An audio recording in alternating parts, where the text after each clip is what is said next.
What's good, guys? Fantasy Joe back here with some fantasy football talk. Today, I'm talking the best values in all fantasy football. If you guys are new to the channel, make sure to hit that subscribe button, hit that like button. If you have any questions or comments, drop them in the comment section down below. I'll respond as always.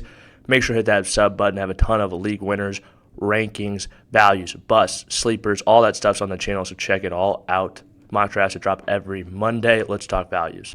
Okay, so my number one value here is Lazard, currently going at the 905 in drafts. I think that is ridiculous value. He is Rodgers' number one wide receiver. Rodgers has come out and said so himself, said that he trusts him and is excited for him to emerge and get to prove himself in this role. I think one of the things that people are discounting from Lazard and from Aaron Rodgers just in general is how elite he is. Even without Davante Adams, he's been absolutely dominant, back-to-back MVP winner, obviously. Let's look at some stats with him and Davante Adams. So he averages 22.8 fantasy points per game without Adams and averages 23.6 points per game with Adams. And that's over a pretty good sample size. That's 11 games without Adams. Enough for me to say that Aaron Rodgers can continue to thrive for fantasy, especially his number one wide receiver can continue to produce for fantasy. 224 targets are gone.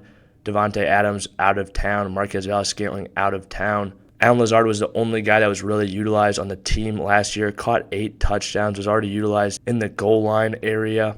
He's a big body receiver, a weapon in the red zone. And let's look at the last 5 weeks of last season. He was the wide receiver 8 over that time period, and he finished top 10 in red zone targets last year in all of the NFL with Davante Adams.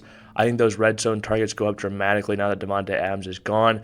They'll need a new target, and why not 6'5" Lazard that Aaron Rodgers trusts? Makes a lot of sense to me, and at the draft price he's going, I really don't see a situation where he doesn't hit on the value that he's currently going on in drafts as long as he stays healthy this season. When you just factor in how good he's been when Davante Adams has been there over stretches, and now Davante Adams is gone, so many targets are available, so many red zone targets, those high-value throws.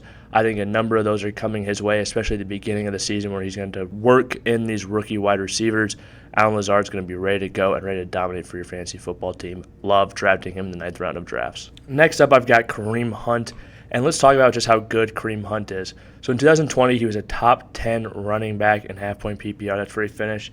In 2021, in the first 6 weeks before his injury, he was a top 10 running back in PPR. So basically, he's just been a top 10 running back up until his injury last season. And let's look at some other just numbers, analytics behind him as a player. 3.54 yards per carry after contact, good for 6th in the NFL. 1.81 yards per route. That's 6th in the NFL, and a 26% target share. He's utilized as that third down change of pace back to give Nick Chubb a break, and he is excellent in that role. He is just a great running back. They've got a great offensive line in Cleveland, top 5, top 3, basically any way you slice it. People absolutely love their offensive line. I love their offensive line. I think it offers a bunch of upside to Kareem Hunt, and he's utilized in the passing game, like I said, just an absolute ton. I think he will continue to be.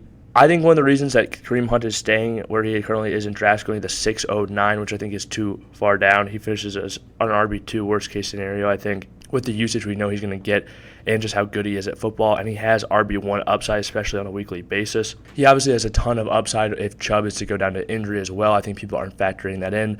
They think he's not a high upside pick, but anytime you're taking a guy like him that can be a major contributor to your team in that flex or RB2 spot, and if Chubb goes down, be that guy that leads your team to a fantasy championship, I think that's a ton of upside built into him already. And I think what's keeping him down at this current draft position, though, is the trade rumors. But I think a trade isn't the worst-case scenario. Let's say a team like the Eagles, like the Buffalo Bills, something like that goes out and trades for him. The Eagles have the best line in all of football, and they'd be giving up a draft pick to get him. He'd likely be the every down back.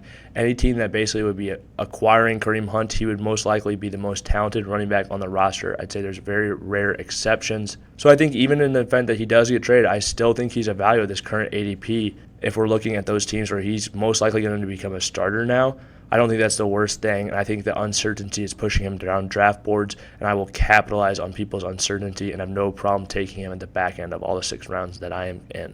Next up, we got Julio Jones. The first thing I want to say about Julio Jones is I don't think Julio Jones is nearly as bad as people think he is. Let's look at some stats from him in Tennessee. So he had a career low in yards per route run in Tennessee, 1.81, but where does this rank in the NFL? 25th. So you're telling me even the worst Julio Jones that we've ever seen is still 25th in the NFL? Not that bad. And then let's just look at the healthy games that he had over that course of that season, games where he played over 50% of snaps. He has a 2.18 yards per route run last year, which would rank 10th in all of the NFL.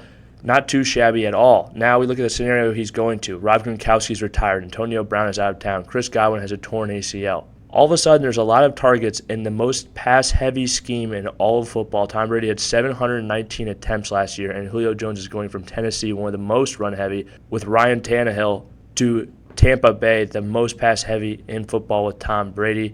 I think he is an immense value where he's currently going in drafts at the 1206. I think the basic question is, does he still have it? And I think with the position he's in, not only do I think that he still has it or has a really high chance of having it, that he's going to be in a position to succeed in this offense with the current depth chart. I think he's going to get a lot more targets than people realize. I think he's better than people realize. I think Brady's going to trust him. I think he's going to have to. I don't see Chris Godwin getting off to a super hot start coming off that ACL injury. And obviously he's trusted Rob Gronkowski a lot over the years, and we saw Antonio Brown thrive in the similar role for fantasy football in years past, get in a big enough target share to do really well with the amount of pass attempts that they have. I think Julio can do the exact same thing, and he's going at a point in drafts. I think he could be a dynamite wide receiver 2 for your team this year. Next up, Amon-Ra St. Brown flashed absolute brilliance as a rookie. That's what I want to talk about.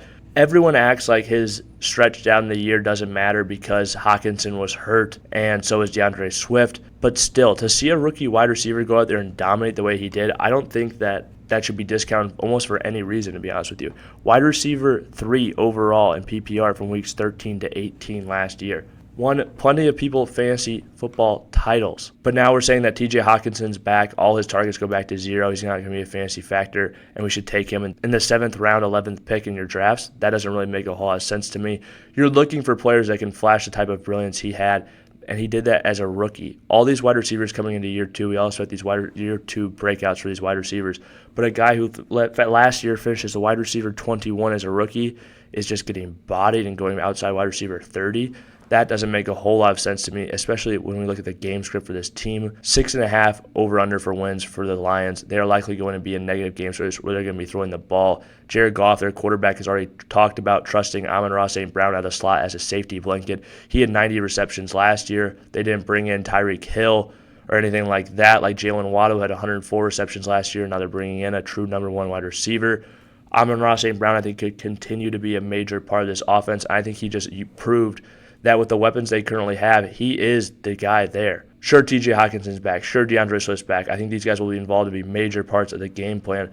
But outside of DeAndre Swift, I do think that they are looking at Amon-Ra St. Brown as their premier weapon currently. Obviously, they went out and drafted Jamison Williams, but he's not going to be ready to start the year. I think Amon-Ra St. Brown is going to get close to 8 targets per game and be a dynamite fantasy football value where he's currently going in drafts. I'm really excited about him for this season. Like I said, going currently with the 11th pick in the 7th round, an excellent value. If you guys have made it to this point in the video, please hit that like button, hit that subscribe button. If you have any questions or comments, drop them in the comment section down below, and I'll respond as always. This is Fantasy Joe. Thank you guys for watching.